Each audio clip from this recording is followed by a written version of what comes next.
6 300 €. C'est exactement ce qu'un conducteur a payé pour une seule de ces 11 habitudes que je vais vous raconter l'histoire précise à la fin de cette vidéo avec le modèle exact, le kilométrage et la facture réelle. Mais avant ça, je dois vous montrer les 11 habitudes qui mènent à ce genre de facture. Parce que ce conducteur n'en a fait qu'une seule pendant 2 ans sans jamais s'en rendre compte. Vous, en ce moment même, vous en faites probablement 3 ou 4. Ce ne sont pas des pannes rares, ce ne sont pas des coups de malchance, ce sont des gestes automatiques appris sans y penser, répétés des centaines de fois par an, que les concessionnaires ne corrigent jamais. Parce qu'un client qui use sa voiture plus vite est un client qui revient plus souvent à l'atelier. J'ai vu ces pannes de mes propres yeux sur le banc et le pont élévateur. J'ai vu des pompes à carburant grillées, des boîtes automatiques ouvertes avec des paquets d'embrayage littéralement carbonisés, des canalisations de frein rongées jusqu'à la rupture. Aujourd'hui, je démonte ces 11 habitudes une par une. Tester, mesurer, documenter, pas d'opinion, de la data, du chiffre précis et des mécanismes expliqués jusqu'au bout. Restez jusqu'à la fin, la 9e va vous surprendre et la conclusion vous montrera exactement comment une seule mauvaise habitude, répétée pendant 2 ans, s'est transformée en facture à 5 chiffres. Habitude numéro 1. Freiner en descente au lieu de rétrograder. Presque tout le monde fait ça. Vous descendez une longue pente. Vous gardez le pied sur la pédale de frein en continu pour maintenir votre vitesse. Le geste paraît anodin, presque instinctif. Il ne l'est pas.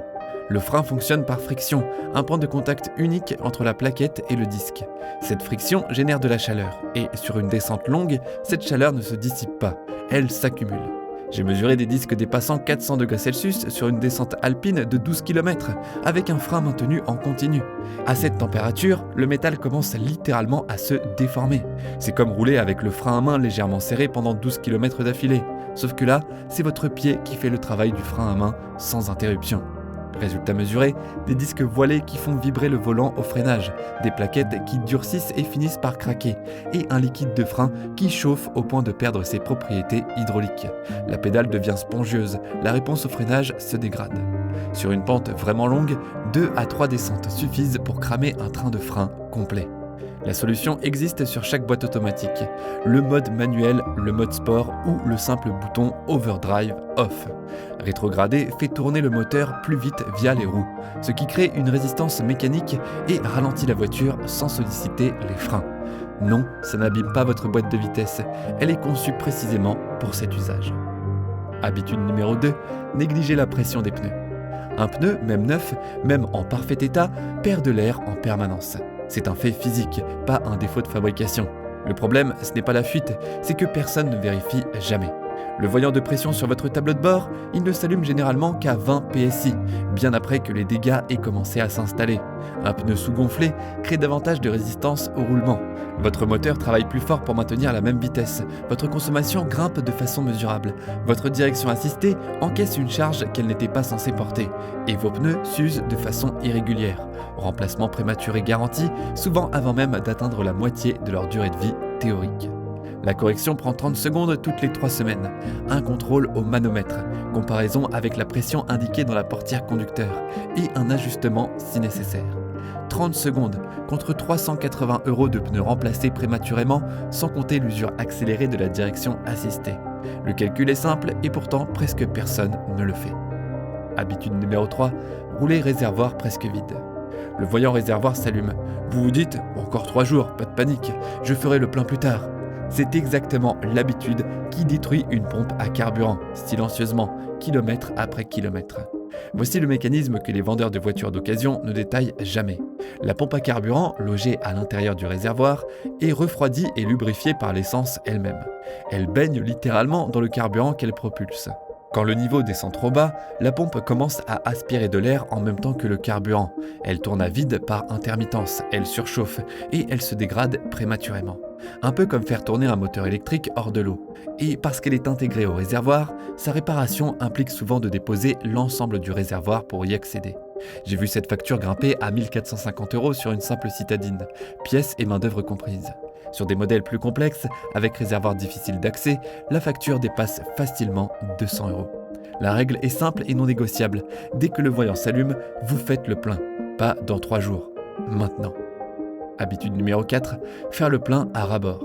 Voici l'habitude que je vous ai promise en introduction, celle que la majorité des gens considèrent comme un bon réflexe alors qu'elle fait exactement l'inverse.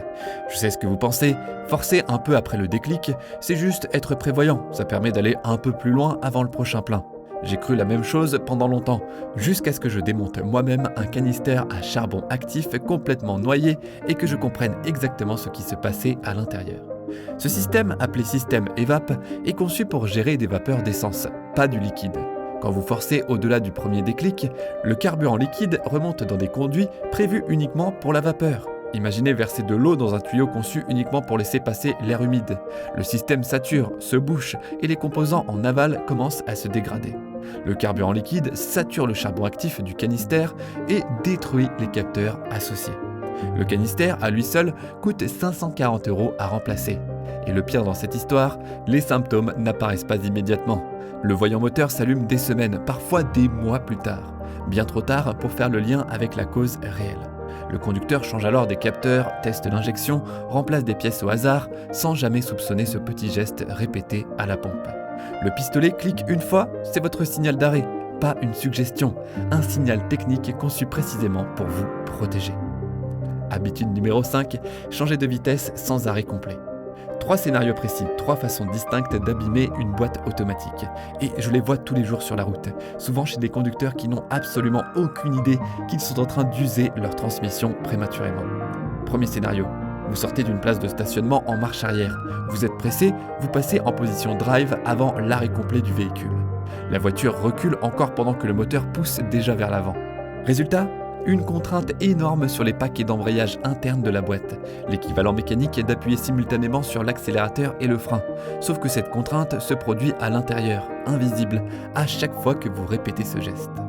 Deuxième scénario, vous arrivez à l'arrêt, la voiture roule encore légèrement et vous passez en parc trop tôt. Le cliquet de stationnement, une petite dent métallique, est censé se loger dans un engrenage immobile. S'il tente de se loger dans un engrenage encore en mouvement, il gratte, puis s'enclenche brutalement dès l'arrêt réel. Répété des centaines de fois, ce choc use prématurément le mécanisme jusqu'à ce qu'il finisse par céder. Troisième scénario, vous passez la vitesse et vous accélérez immédiatement, avant l'engagement complet de la transmission. L'engagement prend une fraction de seconde, et si vous accélérez pendant cette friction, vous créez du glissement interne entre les composants, donc de la chaleur, donc une usure accélérée des disques d'embrayage internes. Une transmission automatique reconstruite dépasse souvent 3 200 €, plus que la valeur résiduelle de nombreux véhicules citadins. La correction ? Attendre l'arrêt total avant de changer de position, systématiquement. 1,5 seconde de patience contre plusieurs milliers d'euros de réparation. Le rapport coût-bénéfice n'a jamais été aussi clair. Habitude numéro 6, faire chauffer le moteur au ralenti. Le mythe du chauffage moteur a la vie dure, particulièrement en hiver. Beaucoup pensent encore qu'il faut laisser tourner le moteur 10, 15, 20 minutes avant de démarrer. C'est précisément l'inverse qui protège votre moteur, et les données thermiques le confirment sans ambiguïté. Voici ce qui se passe réellement pendant cette phase de ralenti prolongé. Le calculateur du véhicule bascule dans un mode dit d'enrichissement, où il injecte davantage de carburant que nécessaire pour stabiliser la combustion à froid. Ce mélange riche génère des dépôts de carbone sur les soupapes d'admission. Un résidu épais, collant, que j'ai déjà gratté moi-même à l'intérieur d'un collecteur d'admission et qui ressemble littéralement à de la sauce barbecue étalée sur les parois métalliques. Ce n'est pas une image, c'est exactement l'aspect visuel du dépôt. Un moteur atteint sa température de fonctionnement optimale bien plus vite en roulant doucement qu'en restant immobile au ralenti. Logique et thermodynamique simple. Un moteur sous charge légère produit plus de chaleur utile qu'un moteur qui tourne à vide pendant 20 minutes. La méthode mesurée est recommandée. 10 à 30 secondes de ralenti pour la circulation d'huile, puis un démarrage en conduite souple immédiat. Pas d'accélération brutale, juste rouler normalement dès la première minute. Toujours là ? Bien, parce que ce qui suit, les habitudes 7 à 11, inclut précisément celle qui a coûté 6 300 € au conducteur dont je vous parlais en introduction. On y arrive, patience. Habitude numéro 7, braquer le volant à l'arrêt. Le dry steering, braquer le volant alors que la voiture ne bouge pas du tout. Un réflexe extrêmement fréquent en manœuvre de stationnement serré pour orienter les roues avant même de démarrer le mouvement. Le problème est purement mécanique. Quand la roue ne roule pas, La direction assistée doit forcer la gomme à pivoter sur elle-même, en contact statique complet avec le bitume. Imaginez frotter votre paume à plat sur le trottoir plutôt que de la faire glisser en mouvement fluide. C'est exactement la contrainte appliquée à un point unique et concentré du pneu, sans aucune rotation pour répartir l'usure. Répété quotidiennement, ce geste crée des méplats d'usure localisés, réduit la durée de vie globale du pneu de façon mesurable et sollicite excessivement la pompe de direction assistée, une pièce à 310 et main d'œuvre. La correction ? Faites rouler la voiture, même de quelques centimètres seulement avant de braquer le volant. Le geste ne prend pas une seconde de plus, il évite simplement une usure concentrée et évitable. Habitude numéro 8, négligez le lavage, surtout le dessous de caisse. Beaucoup considèrent le lavage comme purement esthétique, un simple détail de présentation. C'est une erreur qui peut coûter cher et dans certains cas, mettre directement votre sécurité en jeu. La saleté retient l'humidité contre le métal, comme une éponge collée en permanence contre la carrosserie. Sur les routes salées en hiver ou en zone côtière avec de l'air chargé en sel, cette combinaison accélère la corrosion de façon spectaculaire. Les composants les plus exposés, le système d'échappement, fait de métal fin qui rouille rapidement de l'intérieur comme de l'extérieur, et l'ensemble de la suspension, positionné directement sous le véhicule et constamment projeté par les roues. Mais le vrai risque concerne les canalisations de frein. Ces conduits, également situés sous la voiture, peuvent se corroder au point de laisser échapper le liquide de frein. J'ai vu une canalisation corrodée céder brutalement au freinage. Liquide de frein projeté hors du circuit, pédale qui s'enfonce sans aucune réponse. Ce n'est pas un scénario théorique construit pour vous faire peur, c'est un incident réel, documenté et parfaitement évitable. Ajoutez à cela les traces d'eau calcaire qui, si elles ne sont jamais retirées, finissent par attaquer la peinture et le vernis de façon permanente et irréversible. La solution est simple et peu coûteuse. Un lavage régulier, avec une attention particulière au dessous de caisse, surtout après un hiver salé. Un jet d'eau, quelques minutes, peut éviter des réparations à plusieurs centaines, voire plusieurs milliers d'euros, et surtout éliminer un risque de sécurité réel. Habitude numéro 9, ignorez les bruits suspects. Votre voiture vous parle avant de tomber en panne, littéralement. Avant chaque défaillance majeure, il existe un signal sonore d'avertissement. La plupart des automobilistes n'écoutent tout simplement pas ou ignorent volontairement ce qu'ils entendent. Une courroie qui commence à grincer, remplacée à temps, elle coûte une fraction du prix d'une casse en pleine route, qui peut endommager d'autres composants entraînés par cette même courroie. Une pompe de direction assistée qui gémit, c'est souvent un signal de niveau de liquide bas. Détecté à temps, la pompe est sauvée. Un sifflement ou une plainte provenant de la pompe à eau, c'est le signe avant-coureur d'une perte de liquide de refroidissement qui, ignoré, mène à une surchauffe et potentiellement à un joint de culasse grillé. 1800 € de réparation en moyenne, un chiffre que j'ai confirmé sur 3 cas distincts que j'ai suivis personnellement d'un bout à l'autre. Le couinement caractéristique d'une plaquette de frein usée, c'est un indicateur mécanique volontairement installé pour vous prévenir avant que le disque ne soit endommagé à son tour. Chaque bruit, sans exception, est un signal précoce conçu pour vous éviter une facture plus lourde. Le coût de l'ignorer dépasse systématiquement, sans une seule exception que j'ai pu observer, le coût de l'écouter. Habitude numéro 10, ne pas utiliser le frein à main. Une habitude sous-estimée, y compris par des conducteurs expérimentés qui pensent bien connaître leur véhicule. Ne jamais utiliser le frein à main, même sur terrain plat, même en usage quotidien. Voici le mécanisme technique que la plupart ignorent complètement. Quand vous garez la voiture en position parc, sans frein à main, tout le poids du véhicule repose sur le cliquet de stationnement. Une pièce mécanique de petite taille, jamais conçue pour supporter une charge statique prolongée. Sur la moindre pente, même à peine perceptible à l'œil, cette pression se maintient en continu, rendant le passage hors de la position parc plus brutal et plus contraignant pour l'ensemble de la transmission. Et sur terrain parfaitement plat ? L'argument « je n'en ai pas besoin » ne tient pas non plus, pour une raison différente. Un système mécanique inutilisé pendant des mois, voire des années, finit inévitablement par se gripper. Le câble, logé dans sa gaine protectrice, peut se bloquer à force d'immobilité prolongée. Le jour où vous en avez réellement besoin, sur une pente inattendue ou en situation d'urgence, le mécanisme peut casser net, ou pire, s'enclencher sans se libérer ensuite. La règle mesurée est sans exception. Frein à main systématique avant de lâcher la pédale de frein principale à chaque stationnement, sans exception. Habitude numéro 11, laisser la voiture immobile trop longtemps. La dernière habitude sur cette liste est différente des 10 précédentes. Elle ne se produit pas quand vous conduisez, mais précisément quand vous ne conduisez pas du tout. Premier symptôme mesuré, la batterie. Une décharge complète peut survenir en 3 à 4 semaines seulement d'immobilisation totale, et une batterie déchargée à plat, de façon répétée, perd rapidement sa capacité de charge, même après une charge complète. Deuxième conséquence, moins connue, l'huile moteur. Immobile, elle redescend progressivement du haut du moteur vers le carter, par simple gravité. Au redémarrage, les composants supérieurs, soupape, arbre à cam, fonctionnent quelques instants sans lubrification suffisante. Répété à chaque long stationnement, ce cycle use le moteur plus vite qu'un usage quotidien normal, presque paradoxalement. Troisième point, les pneus.